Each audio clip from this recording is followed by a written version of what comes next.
세상을 뒤흔든 한 장군의 이름을 두고 지금 벌어지고 있는 역사의 전쟁. 그가 진정 누구의 사람인지, 왜 이토록 뜨거운 논란의 중심에 서 있는지 알고 계신가요? 단 12척의 배로 300척의 적을 물리친 불가능한 승리였던 명량의 전이 있습니다. 이 놀라운 이야기를 만든 주인공은 바로 이순신 장군인데요. 그런데 지금 누군가는 그를 자신들의 역사 속으로 가져가려 하고 있습니다. 도대체 어떻게 이런 일이 벌어졌을까요? 이순신은 단순히 한국의 영웅을 넘어 세계적으로도 주목받는 전략가입니다. 하지만 최근 이순신 장군이 명나라의 인물이라는 주장이 등장하며 많은 사람들을 당황하게 만들었습니다. 그럴 리가 없는데라는 반응과 함께 많은 이들이 이순신 장군의 이야기에 다시 주목하기 시작했죠. 이 이야기는 저 라이언 밀러가 직접 확인한 사실들입니다. 저는 전 세계 군사 역사를 연구하며 알렉산더 대왕부터 넬슨 제도까지 다양한 영웅들을 다뤘지만 이순신은 그 중에서도 단연 특별한 인물이었습니다. 몇 년 전 한국의 전통적인 역사책에서 처음 그의 이야기를 접했을 때 저는 단번에 매료되었습니다. 이 사람이 정말 한나라를 구한 장군이라고 하는 생각이 들 정도였죠. 그러나 최근 중국의 한 매체가 이순신은 명나라의 지원 없이는 아무것도 할 수 없었던 인물이라며 그를 중국 역사에 포함하려는 움직임을 보이고 있다는 뉴스를 접했습니다. 처음엔 황당했습니다. 왜 이런 주장이 나오는 걸까? 하고 말이죠. 하지만 곧 이 문제가 단순히 작은 오해에서 시작된 것이 아니라는 걸 깨달았습니다. 중국의 논리는 이랬습니다. 임진왜란 당시 조선은 명나라의 속국이었고 명나라가 조선을 도와 일본과 싸웠으니 이순신의 승리는 명나라의 공으로 봐야 한다. 이 주장은 해외 커뮤니티에서도 큰 반향을 일으켰습니다. 중국의 관영 매체는 이순신의 전술은 명나라 병법서의 영향을 받은 것이라며 그를 명나라의 장군들과 연관 짓기 시작했습니다. 심지어 명나라 장군의 지도 없이는 명량의 전의 승리는 불가능했을 것이라는 황당한 주장까지 나왔죠. 저는 이 주장이 얼마나 터무니없는지를 이해하기 위해 명량의 전에 대해 다시 살펴봤습니다. 당시 조선 수군은 단 12척의 배를 가지고 있었고 명나라는 이 전투에 직접적으로 관여하지 않았습니다. 모든 전략과 전술은 이순신의 독창적인 판단으로 이루어진 것이었습니다. 그런데도 중국의 주장은 마치 그가 명나라의 힘을 빌려 승리한 것처럼 왜곡하고 있었습니다. 놀라운 건 이 논란이 단순히 한국과 중국 간의 문제로 끝나지 않았다는 겁니다. 해외 역사 포럼에서도 이 논란이 화제가 되었고 일부 외국인들은 중국의 주장에 의문을 품기 시작했습니다. 조선이 당시 명나라의 속국이었으니 이순신도 명나라의 영향을 받았을 가능성이 있지 않을까? 12척의 배로 300척을 물리쳤다는 건 약간 과장된 것 같아. 정말 그런 일이 있었던 걸까? 이처럼 이순신 장군에 대해 제대로 알지 못하는 사람들이 중국의 주장에 흔들리고 있었습니다. 그들은 이순신이 단순히 명나라의 지원을 받은 장군이라는 잘못된 이미지를 가지게 되었습니다. 이 상황은 단순히 역사적 논란에 그치지 않았습니다. 이는 이순신 장군의 명예뿐만 아니라 한국인의 자부심과 정체성에도 깊은 상처를 남길 수 있는 문제였습니다. 그날 밤 저는 이순신 장군에 대한 모든 자료를 다시 살펴보기 시작했습니다. 그가 남긴 난중일기, 그의 전투 기록, 그리고 조선과 명나라의 관계를 다룬 역사적 문헌들을 하나하나 정리했습니다. 이순신은 단순히 뛰어난 장군이 아니었습니다. 그는 리더십과 헌신, 그리고 나라를 위한 희생의 상징이었습니다. 그의 가장 위대한 순간 중 하나인 명량해전은 그의 전략과 결단력이 얼마나 독창적인지를 보여줍니다. 당시 조선 수군은 압도적으로 열세에 있었습니다. 그러나 그는 지형을 활용해 적의 대형을 무너뜨렸고 병사들의 사기를 끝까지 끌어올리며 승리를 이끌었습니다. 이 모든 것은 오직 이순신의 판단과 리더십 덕분에 가능했던 일이었습니다. 그럼에도 불구하고 중국은 이러한 역사적 사실을 무시한 채 이순신을 자기들 역사 속으로 끌어들이려 했습니다. 저는 결심했습니다. 이순신 장군의 진실을 더 많은 사람들에게 알리기로요. 그는 단순히 한국의 영웅이 아니라 전 세계가 존경해야 할 인물입니다. 그의 이야기는 단지 과거의 영웅담이 아니라 오늘날에도 우리가 배워야 할 리더십과 용기를 담고 있습니다. 이순신 장군에 대해 더 많은 이들에게 알리기 위한 여정이 이렇게 시작되었습니다. 이 이야기를 듣고 계신 여러분도 이순신이라는 인물을 다시 보게 될 것입니다. 그리고 왜 그를 지켜야 하는지, 왜 그가 전 세계적으로 더 널리 알려져야 하는지 이 여정을 통해 깨닫게 될 것입니다. 이어질 이야기를 통해 우리는 이순신의 진정한 가치를 찾아가 볼 예정입니다. 이 놀라운 여정을 함께 해주세요. 이순신 장군에 대한 논란은 그야말로 전 세계적인 관심을 불러일으키고 있었습니다. 그가 단순히 한국의 영웅일 뿐 아니라 군사 역사에서 독보적인 존재라는 사실은 이미 알려져 있었죠. 하지만 중국의 주장으로 인해 이순신의 진정한 업적이 왜곡될 위기에 처했습니다. 이 상황에서 한국인들은 놀랍도록 체계적이고 창의적인 방식으로 대응하기 시작했습니다. 한국인들은 이순신 장군의 이야기를 알리기 위해 디지털 세상을 적극적으로 활용했습니다. 유튜브와 같은 플랫폼은 그 중심에 있었습니다. 특히 한 역사 전문 유튜브 채널에서 이순신의 명량해전을 3D 그래픽으로 재현한 영상은 큰 화제가 되었습니다. 좁은 명량해협에서 단 12척의 배로 300척의 일본 함대를 상대한 이야기 믿어지시나요? 이순신 장군은 전투의 지형적 특성을 활용해 적군의 대형을 붕괴시켰습니다. 이 영상은 전투 장면을 세밀하게 묘사하며 단순히 승리의 기록을 넘어 이순신의 전략적 사고와 리더십을 생생하게 보여줬습니다. 와, 이건 정말 말로만 듣던 전설이 아니네요. 그는 진정한 천재였어요. 이순신 같은 리더가 현대에도 필요하다는 생각이 드네요. 유튜브 영상 댓글에는 세계 각국에서 온 감탄의 글들이 이어졌습니다. 전 세계 군사 역사 애호가들 사이에서 이순신 장군은 단숨에 최고의 전략가라는 평가를 받기 시작했습니다. 한국의 이런 움직임은 단순히 국내에서 끝나지 않았습니다. 글로벌 커뮤니티에서도 이순신 장군의 이름을 알리는 데 기여했죠. 특히 해외 군사 역사 포럼에서는 이순신의 전략과 리더십을 분석하는 글들이 폭발적으로 늘어났습니다. 한 포럼에서는 이순신을 주제로 한 토론이 진행되었습니다. 이순신 장군의 명량해전은 고대와 현대를 통틀어 최고의 해전 중 하나로 꼽힐 만합니다. 그는 숫자가 아니라 전략으로 싸웠습니다. 오늘날 해군 전술에도 참고할 점이 많습니다. 그뿐만이 아니었습니다. 일부 외국 군사 아카데미에서는 이순신 장군의 전투를 수업 자료로 사용하기 시작했습니다. 한 교수는 강의 중 이렇게 말했습니다. 이순신의 전략은 불리한 조건에서도 승리를 이끌어낸다는 점에서 현대에도 시사하는 바가 큽니다. 글로벌 플랫폼에서의 반응은 다큐멘터리 제작사들의 관심을 끌었습니다. 이순신 장군의 이야기를 다룬 다큐멘터리가 제작되었고 방송은 전 세계적으로 방영되었습니다. 특히 한 미국 제작사의 다큐멘터리는 이순신 장군의 전투를 중심으로 그의 인간적인 면모와 리더십을 강조하며 큰 감동을 주었습니다. 다큐멘터리는 명량해전을 이렇게 묘사했습니다. 전투는 단순히 물리적인 충돌이 아니었습니다. 그것은 희망과 절망이 교차하는 순간 리더의 결단이 역사를 바꾼 사건이었습니다. 이 다큐멘터리는 해외 시청자들에게도 깊은 인상을 남겼습니다. 방송 후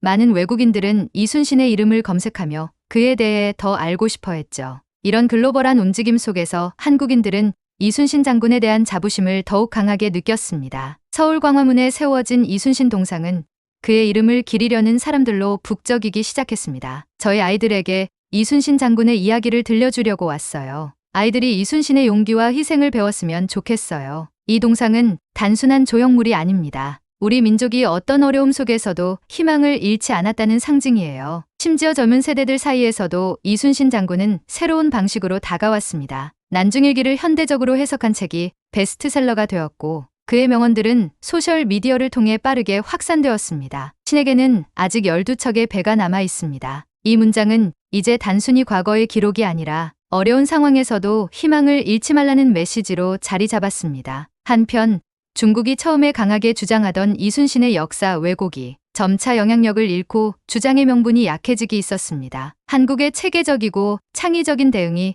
그들의 논리를 흔들어 놓았기 때문인데요. 심지어 일부 중국 네티즌들마저 이순신은 한국의 영웅이 맞는 것 같다며 한국의 주장을 인정하는 모습을 보이기도 했습니다. 한국의 반박은 정말 논리적이고 강력했습니다. 더 이상 이 문제를 주장하기는 어려울 것 같아요. 이순신 장군 같은 인물이 우리 역사에도 있었다면 얼마나 좋았을까요? 이순신 장군을 지키는 것은 단순히 과거의 영웅을 기리는 일이 아니었습니다. 그것은 한국의 정체성과 자부심을 지키는 일이었고 동시에 세계의 진실을 알리는 과정이었습니다. 한국인들은 이순신 장군의 이야기를 통해 단순히 과거에 머무르지 않고 현재와 미래를 위한 교훈을 찾고 있었습니다. 그는 우리 모두에게 용기를 줍니다. 그리고 이 이야기는 앞으로도 영원히 이어질 것입니다. 승리는 이순신 장군의 이름을 지키기 위한 과정에서 시작된 것이 아니라 이미 그가 보여준 리더십과 헌신 속에서 존재하고 있었던 것이었습니다. 이순신 장군의 이야기는 단순히 한해전의 기록을 넘어서 임진왜란이라는 거대한 역사 속에서 조선의 정체성과 민중의 희망을 상징하는 중요한 서사로 확장되고 있었습니다. 그러나 중국이 그의 업적을 자신들의 역사로 편입하려는 시도가 다시 나타나면서 논란의 중심이 단순한 역사적 논쟁을 넘어 문화적, 정치적 쟁점으로 다시 떠오르게 되었습니다. 중국은 이순신 장군의 업적을 다시 왜곡하기 위해 조선과 명나라가 임진왜란 동안 협력했다는 점을 집중적으로 부각했습니다. 특히 평양성 탈환전과 행주대첩 같은 육지 전투에서 명나라 군이 중요한 역할을 했다는 점을 들어 조선이 명나라의 지원 없이는 임진왜란을 극복할 수 없었다고 주장했습니다. 이러한 주장은 해외에서도 논쟁을 불러일으켰습니다. 일부 학계와 커뮤니티에서는 조선이 명나라의 도움 없이는 임진왜란을 승리로 이끌 수 없었다는 점은 역사적으로 맞지 않느냐는 의견이 제기되었죠. 하지만 한국의 역사학자들은 이를 단호히 반박했습니다. 명나라의 지원은 중요한 부분이었지만 조선은 독자적으로도 충분히 대처할 수 있는 능력을 보여줬습니다. 그 중심에는 이순신 장군이 있었습니다. 이순신 장군은 해전뿐만 아니라 전쟁 기간 동안 민중의 사기를 끌어올리는 데도 중요한 역할을 했습니다. 그는 단순히 전투에서 승리를 거둔 전략가가 아니라 조선의 상징적 인물로서 전쟁 전반에 걸쳐 민중과 병사들에게 희망을 주는 존재였습니다. 특히 전쟁 중 기록된 그의 편지와 명령문은 그의 리더십과 인간적인 면모를 잘 보여줍니다. 우리가 지키지 않으면 누가 지키겠는가? 우리의 힘으로 이겨야 한다. 이순신은 병사들에게 단순히 싸움에서 이기는 것 이상의 목표를 제시하며 나라를 지키는 자부심과 책임감을 심어줬습니다. 이러한 이순신의 모습은 조선 사회 전반에 깊은 영향을 미쳤습니다. 당시 백성들은 이순신 장군을 단순히 군사 지도자로 보는 것이 아니라 자신의 삶과 미래를 지켜줄 수호자로 여겼습니다. 한국의 역사학자들은 이순신 장군을 단순히 군사 영웅으로만 한정짓지 않고 그의 인간적 면모와 민족적 상징성을 조명하는 새로운 시각을 제시하기 시작했습니다. 난중일기에 기록된 그의 고뇌와 결단은 단순히 전쟁 중의 기록이 아니라 위기 상황에서의 리더로서의 모습을 잘 보여줍니다. 매일이 전쟁이었지만 그보다 더 두려운 것은 백성들의 고통이었습니다. 이순신 장군은 전투에서의 승패를 넘어서 백성들이 전쟁을 견디고 다시 일어설 수 있도록 끝까지 책임을 다했습니다. 특히 전쟁 말기에 기록된 난중일기에서는 그의 인간적인 고뇌와 동시에 결단력이 돋보입니다. 몸은 피곤하고 마음은 지쳐도 나는 이 나라를 지켜야 한다. 그의 이러한 모습은 단순히 군사적 승리를 넘어 조선 사회의 정신적 기둥으로 작용했습니다. 이러한 내용들이 전 세계에 더욱 자세히 알려지면서 중국의 주장은 한국 내뿐만 아니라 국제사회에서도 반향을 일으켰습니다. 일부 외국 학자들은 이순신 장군의 업적이 단순히 조선의 역사적 자산이 아니라 전 세계적인 군사사에서 중요한 사례로 평가받아야 한다고 주장했습니다. 특히 이순신 장군의 전략적 통찰과 전술적 혁신은 현대 군사학에서도 연구 가치가 높다고 평가받고 있습니다. 이순신의 명량해전은 단순히 작은 병력으로 거대한 적을 물리친 것이 아니라 자연환경을 활용한 전략적 사고의 대표적 사례입니다. 미국과 유럽의 군사연구소에서는 이순신 장군의 전략을 현대 전쟁 시뮬레이션에 접목해 연구를 진행하기도 했습니다. 그의 전술은 불리한 조건 속에서도 상황을 역전시키는 데 필요한 요소들을 잘 보여줍니다. 이는 현대 경영학이나 위기관리에도 적용 가능한 교훈입니다. 이러한 독자적인 재조명은 이순신 장군의 이야기를 전 세계로 확산시키는 데 기여했습니다. 한국에서는 이순신 장군을 재조명하는 다양한 시도가 이어졌습니다. 전통적인 역사 서술을 넘어 그의 이야기를 현대적 감각으로 재해석한 작품들이 등장하기 시작했습니다. 뮤지컬과 연극, 다큐멘터리는 물론 이순신 장군의 리더십을 소재로 한 강연과 워크숍이 열리며 그의 이야기가 새로운 세대들에게도 공감을 얻었습니다. 특히 젊은 세대들은 이순신 장군의 리더십을 현재의 문제 해결에 적용할 수 있는 실질적인 교훈으로 받아들였습니다. 이순신은 단순히 과거의 영웅이 아닙니다. 그는 어려운 상황에서도 포기하지 않는 정신의 상징입니다. 이순신 장군의 이야기는 한국인들에게 과거를 기억하고 현재를 살아가는 데 필요한 용기를 제공하는 동시에 미래를 향한 희망을 제시했습니다. 이순신 장군을 둘러싼 논란은 단순히 역사적 논쟁에서 끝나지 않았습니다. 그의 이야기는 이제 과거와 현재를 연결하며 앞으로의 교훈으로 자리 잡았습니다. 그의 리더십, 헌신, 그리고 공동체 정신은 단순히 전쟁사의 기록이 아니라 전 세계가 배우고 실천해야 할 가치로 남아 있습니다. 최근에는 디지털 플랫폼을 활용해 이순신 장군의 이야기를 세계에 알리는 데 기여했습니다. 전투 기록을 3D 시뮬레이션으로 구현한 영상, 난중일기의 현대적 해석, 다큐멘터리와 강연까지 다양한 콘텐츠가 등장하며 이순신의 이름은 점차 글로벌 브랜드로 자리 잡았습니다. 특히 한 글로벌 다큐멘터리 제작사는 이순신의 이야기를 중심으로 리더십의 교훈이라는 제목의 프로그램을 제작했습니다. 이 다큐멘터리는 이순신의 생애와 전투를 단순히 역사적 사건으로 다루는데 그치지 않고 현대 사회에서의 교훈을 강조했습니다. 이 다큐멘터리는 전 세계에서 방영되며 이순신 장군의 이름을 처음 접하는 이들에게도 깊은 감동을 주었습니다.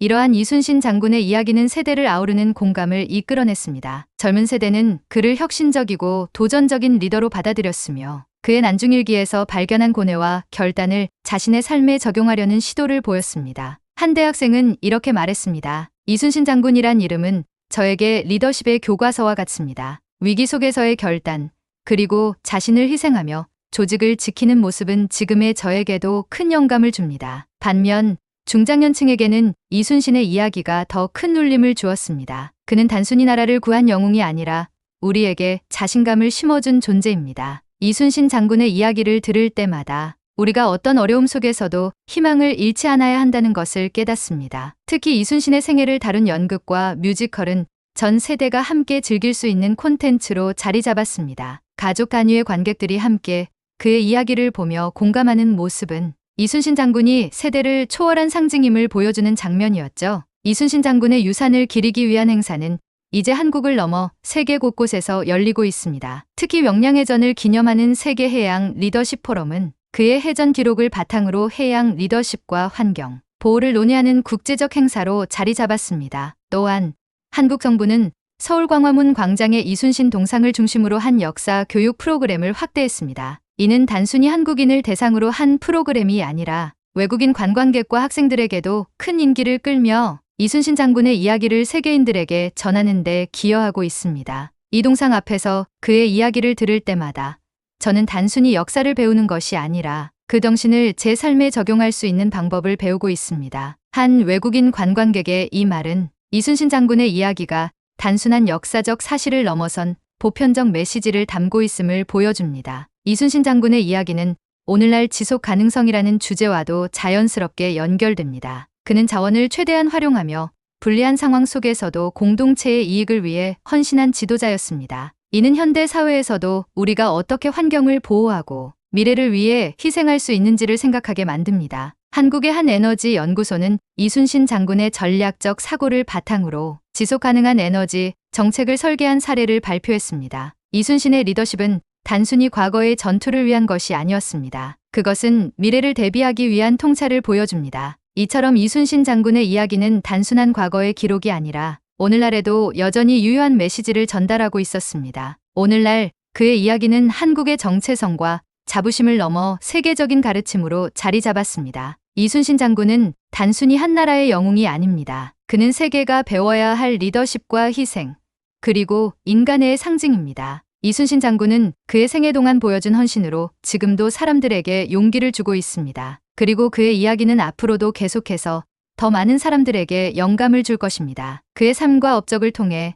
우리는 더 나은 미래를 향한 희망을 발견하게 됩니다. 신에게는 아직 12척의 배가 남아 있습니다. 이 말은 이제 단순히 전쟁의 기록이 아니라 우리 모두가 절망 속에서도 희망을 잃지 말아야 한다는 메시지가 되었습니다. 이순신 장군의 이야기는 끝난 것이 아니라 지금 이 순간에도 계속 쓰이고 있습니다. 그는 단순히 과거의 영웅이 아니라 지금도 우리 곁에서 함께하는 정신적 지주이니까요. 이번 사연 이야기는 여기까지입니다. 이 사연이 마음에 드셨다면 구독과 좋아요, 그리고 알림 설정 부탁드릴게요. 앞으로도 더욱 감동적이고 더욱 나은 영상이 될 수 있도록 노력하는 감동향기가 되겠습니다. 끝까지 영상을 시청해주셔서 감사합니다.